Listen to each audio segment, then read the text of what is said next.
Propulsion Insights. Una mirada al futuro de la tecnología pensando en colores.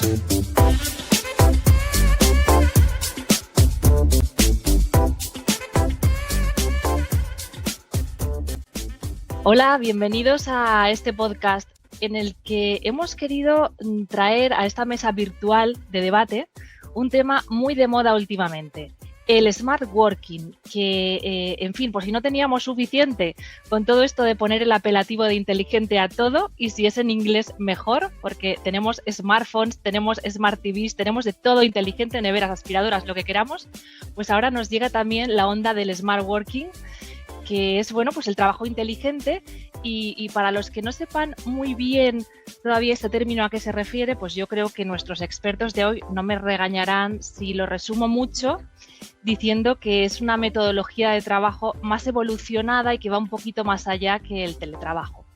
Pero como digo, este es un resumen muy resumido y por eso están aquí nuestros tres invitados de hoy para profundizar más en esta definición, poner los matices que consideren oportunos y explicarnos en qué consiste exactamente, qué cambia respecto del teletrabajo, qué retos nos plantea, etcétera.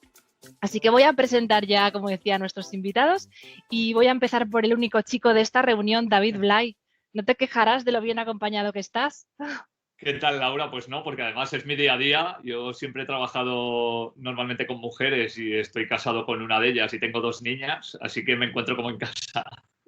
Fenomenal. Pues bueno, David es periodista, lleva en el mundo del periodismo pues hace ya más de 20 años, concretamente del periodismo deportivo, pero bueno, hoy él está aquí no por esta faceta de periodista, sino por su faceta de experto en teletrabajo. David en 2016 escribió el libro ¿Por qué no nos dejan trabajar desde casa?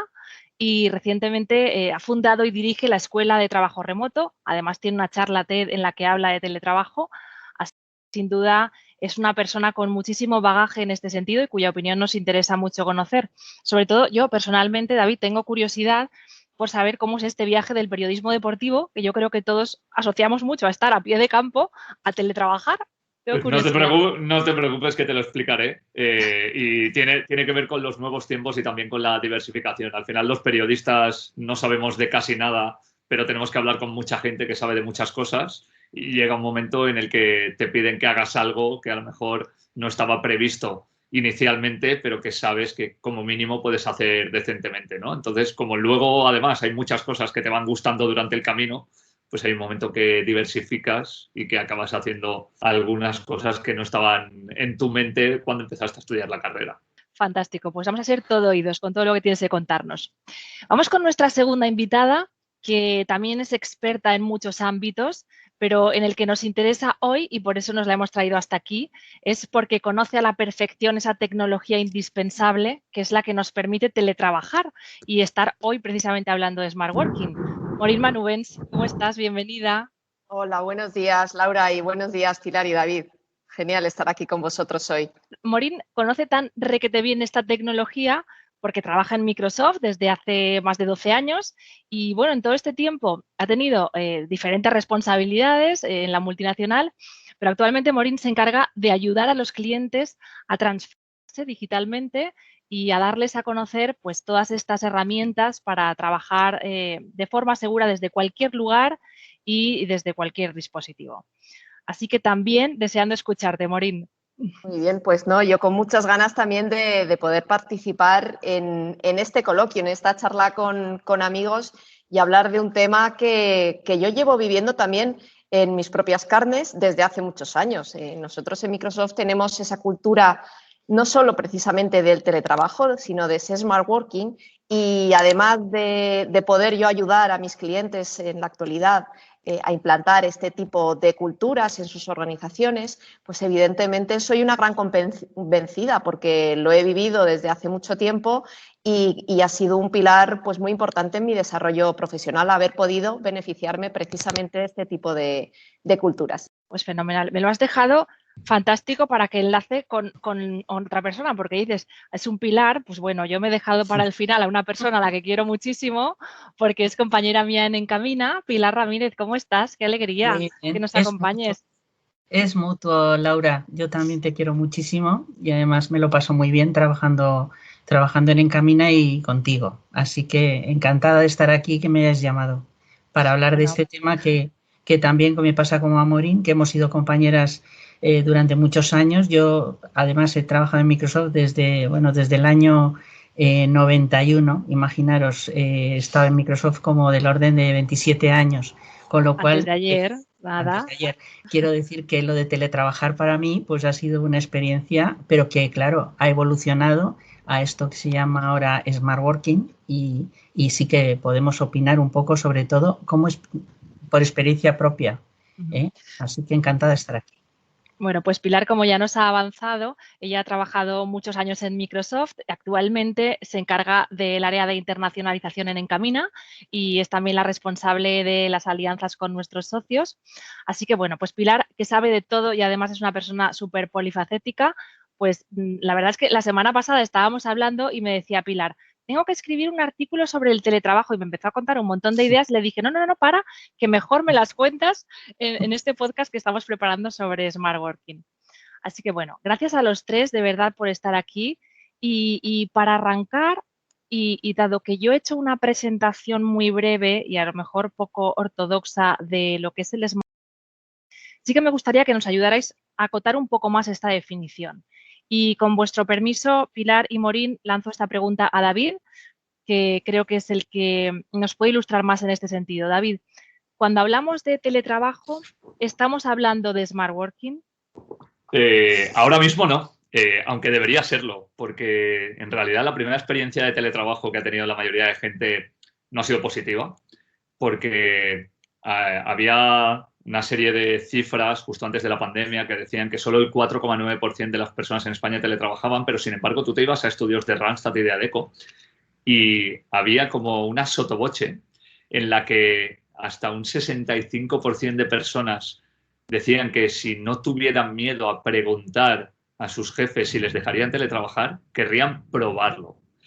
Y además, claro, en la primera prueba que han tenido, que ha sido obligatoria y todo aquello que viene por imposición es difícilmente asumible como algo positivo, estar encerrado en casa, tener a personas a cargo, una incertidumbre que va más allá de lo laboral y eso es muy difícil de gestionar. Fíjate que hay mucha gente, ya que hablabas del artículo que quiere escribir Pilar, yo escribí uno en septiembre porque estaba viendo Cobra Kai, que es una serie que ha sacado Netflix para la gente de mi generación que sigue a Karate Kid, ¿no? Y decía, es que la gente no se está dando cuenta de que ha hecho un entrenamiento del señor Miyagi durante los meses del confinamiento, que para quien haya visto la peli sabe que Daniel LaRusso no se entera de que le están entrenando y de repente, el primer día que empieza a pelear, pelea como si fuera cinturón negro de karate desde hace años, ¿no? Y esto ha pasado cuando los niños se fueron al colegio, cuando pudimos socializar, el teletrabajo fue mucho mejor para la mayoría de la gente. ¿Qué es lo que pasa?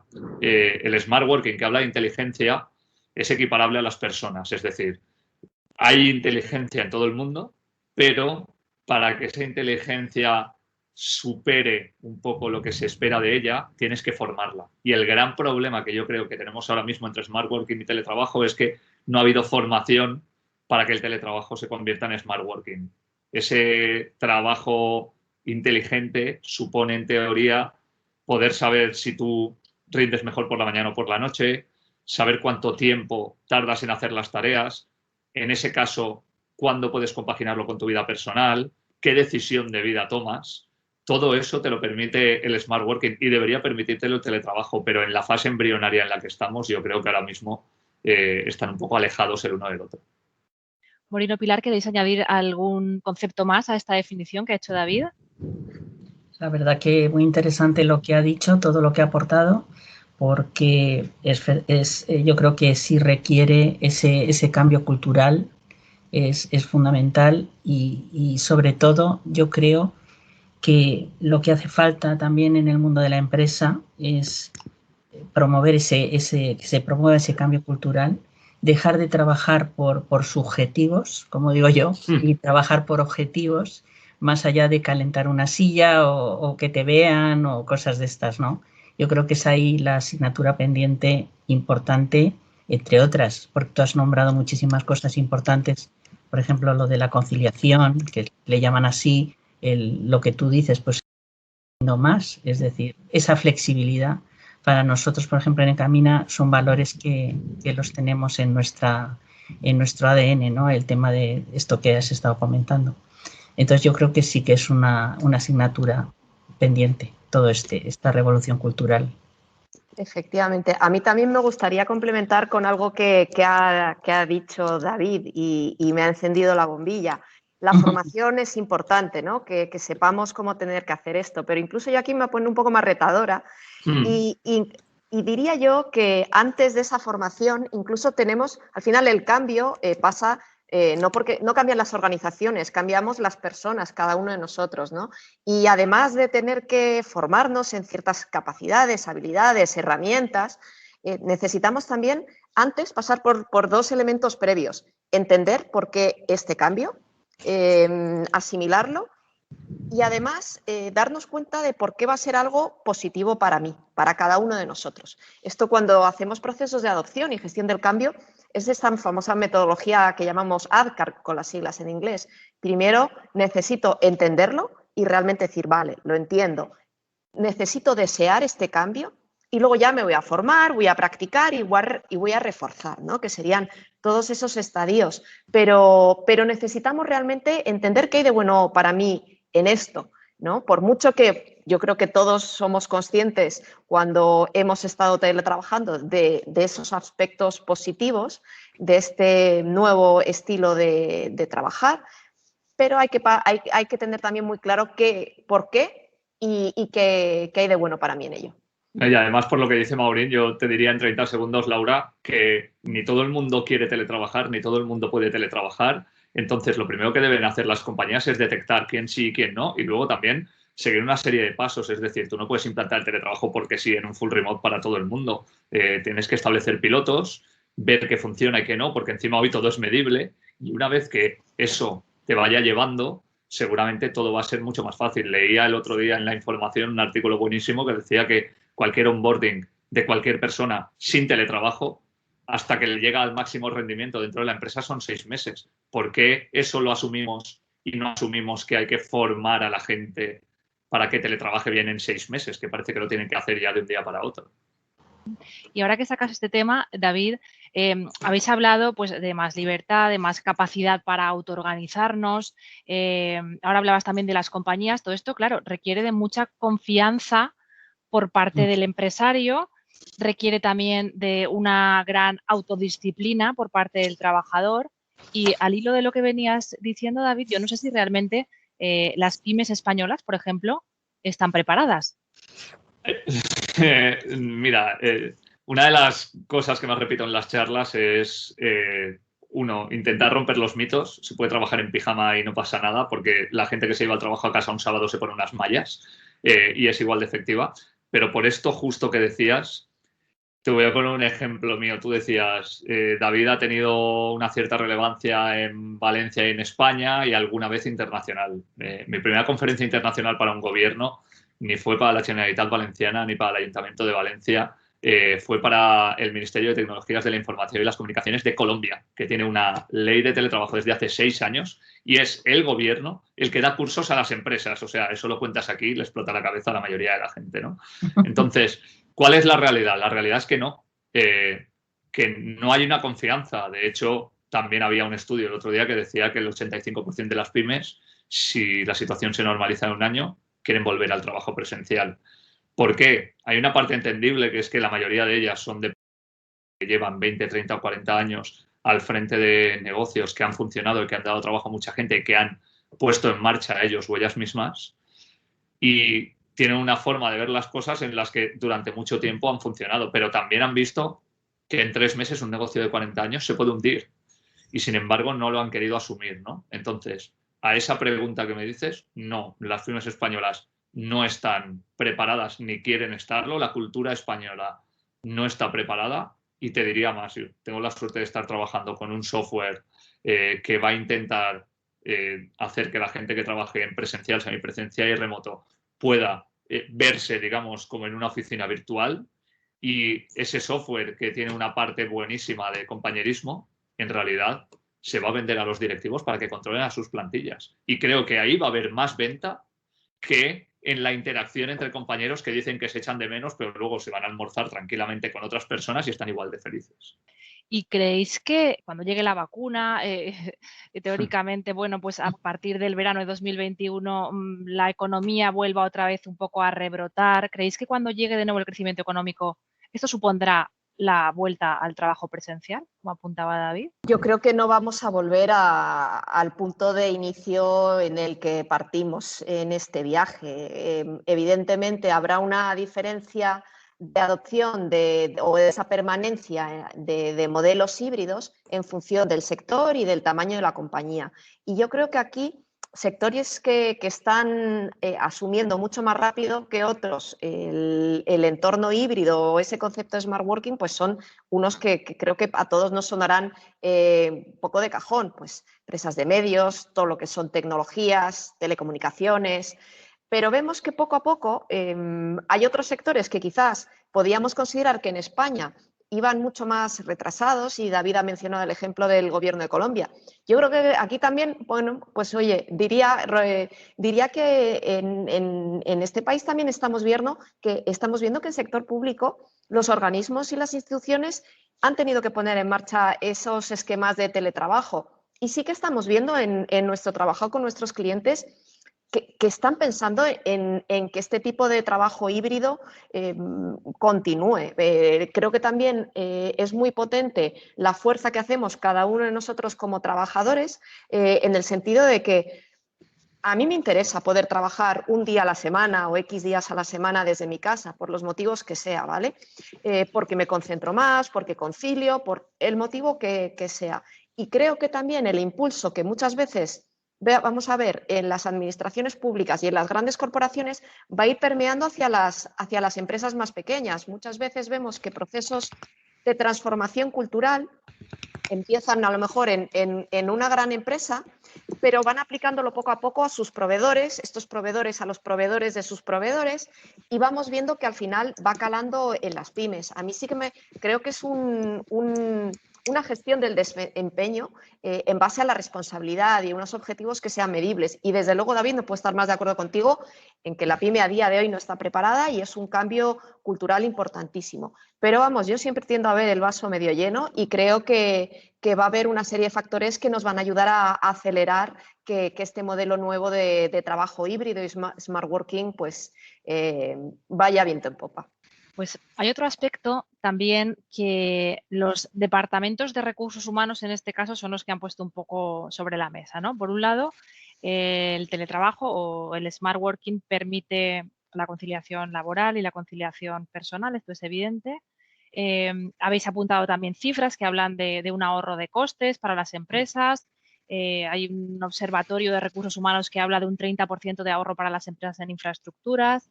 Hay también un aumento de productividad de los trabajadores, según otros estudios. Esta sería la parte positiva. Pero es una evidencia también que deja al empleado más aislado. Y esto conlleva ciertos problemas de falta de compromiso con la empresa o a lo mejor una sensación de estar desvinculado. No sé cómo pensáis vosotros o cómo aborda la filosofía del smart working esta contradicción. Pilar, ¿te atreves tú con esta? Bueno, yo sí que efectivamente, es decir, hay una parte que sí que se puede decir como negativa, que es esa parte de la deslocalización, aislamiento, distracciones, y luego sobre todo yo creo que también hace falta un marco legal, porque en esto pues no hay realmente un marco legal. Se están diciendo cosas, pero yo no he visto ahora mismo que verdaderamente haya un marco que pueda también regir todo esto, porque en este momento, bueno, nos puede parecer a todos que estamos como en el día de la marmota, pasan las horas, pasan los días, pasan las situaciones. De hecho, mira, hoy es viernes y cuando el viernes es un día lleno y cargado de esperanza de un buen fin de semana y todo esto, con todas estas restricciones que hay, pues casi que te apetece seguir trabajando porque estás distraído y si te gusta tu trabajo. Entonces, yo creo que esto es la parte negativa, ¿no? Y faltan yo echaba de menos esos encuentros de pasillo para las personas así muy, muy sociales como me pasa a mí, Morín, que eso de ir a verte, cuando iba a verte a tu sitio o ir a... No sé, yo echo mucho de menos estas cosas, ¿no? Y ahora esto a base de chat tampoco es. Y luego también estamos abusando, esto que también de alguna manera yo creo que David ha comentado en algún momento, ¿no? Demasiadas reuniones seguidas, una detrás de otra. Claro, no te vas de una sala con el ordenador a otra, sino que estás en la misma sitio sentado todo el día prácticamente.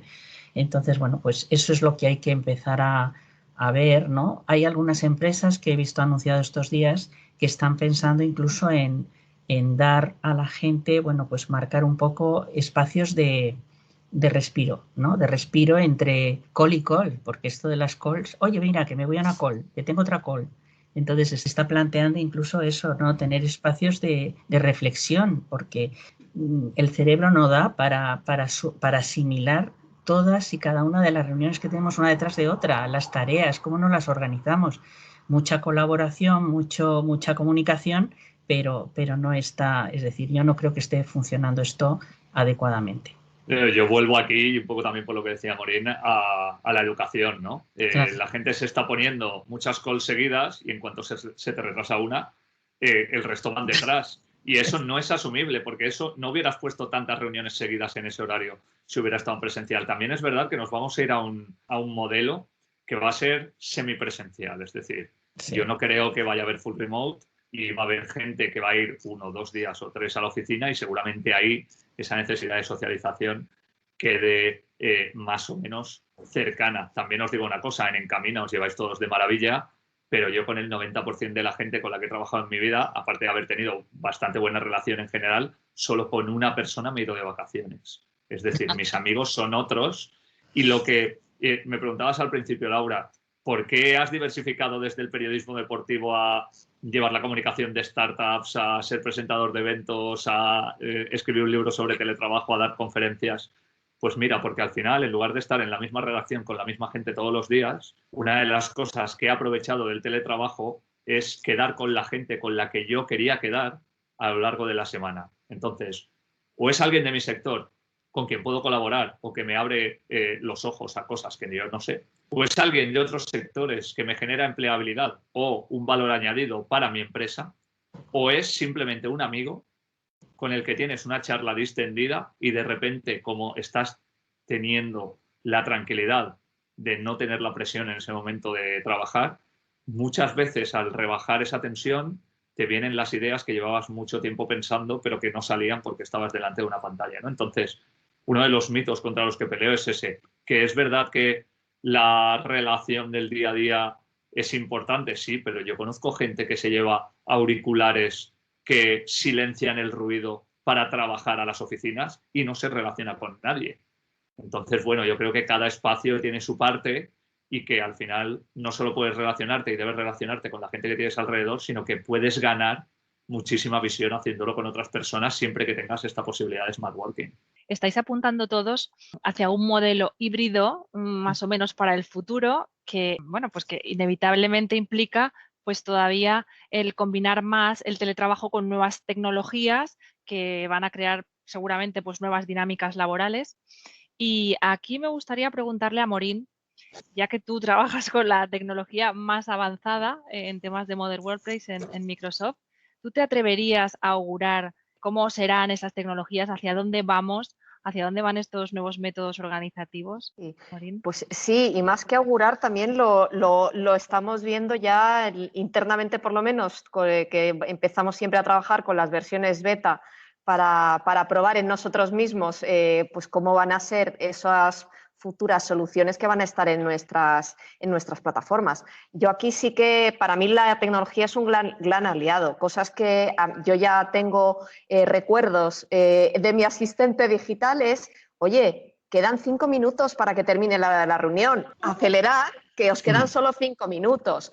O recibo mensajes de Cortana que me dice, te voy a reservar algo de tiempo para que trabajes de forma enfocada, porque veo que tu agenda la semana que viene se está llenando un montón. ¿Te lo reservo ya? Yo digo, sí, por favor. Entonces sí que vamos a tener ese pequeño asistente que nos va a estar recordando que nos tomemos esos descansos, que nos acordemos de mirar hacia el infinito para que nuestros ojos no se cansen más de lo habitual. Entonces, la tecnología sí que va a poder desempeñar un papel muy, muy importante en esa conciliación sana.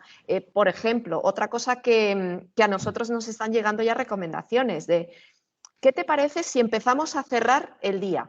Oye, pues en lugar de, si estás en casa, en lugar de decir, vale, pues bloqueo el ordenador y me pongo a hacer la cena, pues el que te tomes antes de terminar tu jornada un tiempo, unos 20 minutos, media hora, lo que habrías tardado en ese desplazamiento desde tu oficina a tu casa, ese paseo que dabas, pues que tengas ese tiempo que le llamamos de virtual commute. Oye, voy a reflexionar, voy a mirar qué tengo mañana, voy a poder pensar, voy a no hacer nada para que se me ocurran esas ideas y esas respuestas a cosas que no he podido resolver antes, el que podamos dar huecos también para esa innovación, para esa inspiración, porque si no, pues podemos terminar trabajando de forma muy mecánica y realmente no vamos a poder innovar menos a nivel individual y evidentemente dar menos aportación de innovación en cada una de nuestras empresas y organizaciones, ¿no? Pues tenemos que ir concluyendo, pero a mí me gustaría también preguntaros un poco sobre un valor que es muy necesario en las empresas, como es el talento. Yo no sé si con esto del smart working no nos faltarían a lo mejor en ocasiones datos precisos para evaluar adecuadamente, por ejemplo, un candidato que siempre, pues, oye, esto de las entrevistas personales parece que aporta mucha información y yo no sé si con la distancia nos estamos perdiendo datos más precisos para tomar una decisión como esta. No sé qué opináis. ¿Cuántas veces se ha fallado desde recursos humanos a la hora de fichar a alguien porque daba la sensación de que era la persona adecuada y a los 3 meses no se le ha renovado el contrato, ¿no? Yo creo que una de las formas, por lo menos en el periodismo, es lo que me han dicho a mí algunos de mis amigos que trabajan en medios totalmente digitales. Hasta que fichas a alguien, tú es como un futbolista, ¿no? Estás como 3 meses siguiéndolo, viendo cómo actúan las redes sociales, viendo cómo escribe, viendo qué capacidad de interacción tiene. Entonces, cuando más o menos detectas que es la persona que necesitas, porque como no se sabe vigilado, esto no es una entrevista al uso, sino que le estás viendo en su hábitat natural, es mucho más fácil acceder, porque hoy día cualquiera puede poner un buen currículum en LinkedIn, ¿no? Y entonces es muy difícil discernir si esa persona tiene las habilidades para que tú lo puedas integrar en tu empresa o no. Y también hay una parte de la que se habla poco. Llega un momento en el que el talento que tienes en 20 kilómetros a la redonda se acaba. Y para ser competitivo, o fichas el talento que necesitas, o eres una empresa un poco peor o menos competitiva, ¿no? Entonces, claro, hemos asumido, yo creo que una de las partes positivas es que no hay que sacar a nadie de su hábitat familiar para atraerlo a otro sitio, deslocalizándolo, haciéndolo un poco más infeliz y generando además un extra coste salarial para la empresa, porque eso supone un cambio de vida. Si eres capaz de tener los procesos, que es lo que estáis haciendo al final, ¿no? Con herramientas como Teams, y esos procesos funcionan, bueno, Automatic, que es la empresa de WordPress, tiene toda su plantilla, toda, y hablamos de miles de personas, en remoto. Y funciona. No digo que eso vaya a ser la norma, pero sí que se ha demostrado que se puede hacer y yo creo que la clave de esto y de esta crisis ha sido esa, que se ha demostrado que se puede teletrabajar incluso para aquellos que lo negaban y a partir de ahí cambia todo, incluyendo también cómo acabas fichando a la gente. Morín, Pilar, algunas palabras también como conclusión de esta conversación que hemos tenido. Mira, a mí me gustaría, hilando con los comentarios de David, creo que el trabajar en entornos híbridos e inteligentes nos va a ayudar a precisamente identificar ese talento y se va a ver precisamente en el día a día. Para mí eso es algo muy positivo. Y ese talento da igual donde esté. Entonces, hay 2 elementos que dan para otro podcast entero, que es... mira, no necesitamos que precisamente buscar ese talento en un núcleo urbano, sino que ese talento puede estar viviendo en una zona rural que a lo mejor precisamente en este tipo de modelos vamos a conseguir revitalizar, porque podemos tener a verdaderos talentos, cerebros trabajando pues casi que en el monte con las cabras, ¿no? Eso para mí es un elemento muy positivo. Y otro elemento muy positivo que creo que también al final redunda en el beneficio evidentemente de todos es la sostenibilidad, que es un tema que nos da para otro podcast completo. En definitiva, no solo tiempo es el que dedicamos y el que se pierde, los traslados pues, o a reuniones o del trabajo a casa y viceversa, sino que también pues, evidentemente hay una serie de emisiones de CO2. Creo que en general la digitalización aporta algo muy importante en la sostenibilidad, ¿no? Y creo que es un elemento pues, que se merece otro podcast. Me lo apunto, Morín. Pilar, tu conclusión. Pues es cierto, no puedo estar más de acuerdo con todo lo que ha dicho David en esta parte y con lo que dice Morín, ¿no? Del talento también, que puede estar en cualquier lugar y que es importante y en este modelo es perfecto para poder tenerlo, ¿no? Yo lo que sí diría también, por añadir algo nuevo, ¿no? y acabar, es que afortunadamente de esta situación ahora que nos ha venido de alguna manera forzada, pues que hay herramientas que nos permiten seguir con nuestras vidas, como es en este caso Teams y cualquier otra herramienta de este tipo, que además todos los fondos que nos van a dar bueno, pues para paliar esta situación o los que van a llegar, esperemos, pues van a ir en todo en áreas, por ejemplo, para la administración, va a haber inversiones, yo creo, en la parte de transformación digital. Es que no se va a salir de ahí porque Europa va a vigilar, yo creo, que se haga en esas áreas, en transformación digital, en lo que le llaman transición ecológica, por lo que tú estabas también comentando, Morín, y en la parte de reindustrializar, ¿no? Todo lo que ha pasado, todo lo que se está de alguna manera perdiendo, bueno, pues veremos. Entonces, bueno, pues yo creo que sí que da para muchos podcasts, pero sobre todo eso, que el Smart Working yo creo que viene a quedarse y ya está, y que ojalá todos, bueno, que al final las personas seamos más felices y que hagamos las cosas mucho mejor y que el mundo vaya mejor y poco más que añadir ya. Nada, casi un deseo pequeño, ¿verdad, Pilar? A mí me gustan las grandes. Grande. Porque al final, ¿qué buscamos todos? Pues ser felices, caramba, siendo Smart Working o en mi caso ya, no dentro de mucho, Smart Jubilation. Bueno, lo que sí que creo que nos queda claro a todos es que es verdad que trabajar en remoto, trabajar con herramientas colaborativas, todo esto ya es el pan nuestro de cada día.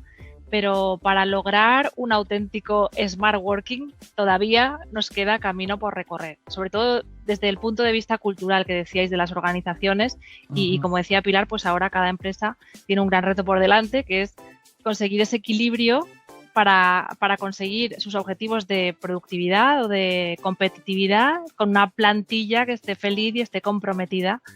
Y bueno, pues el reto no es pequeño, desde luego. Así que con eso nos quedamos. David, Morín, Pilar, gracias de verdad por habernos acompañado hoy. Un placer. Igualmente, un placer, Laura, gracias. Eso es. Muchas gracias a los dos, bueno, y a los tres.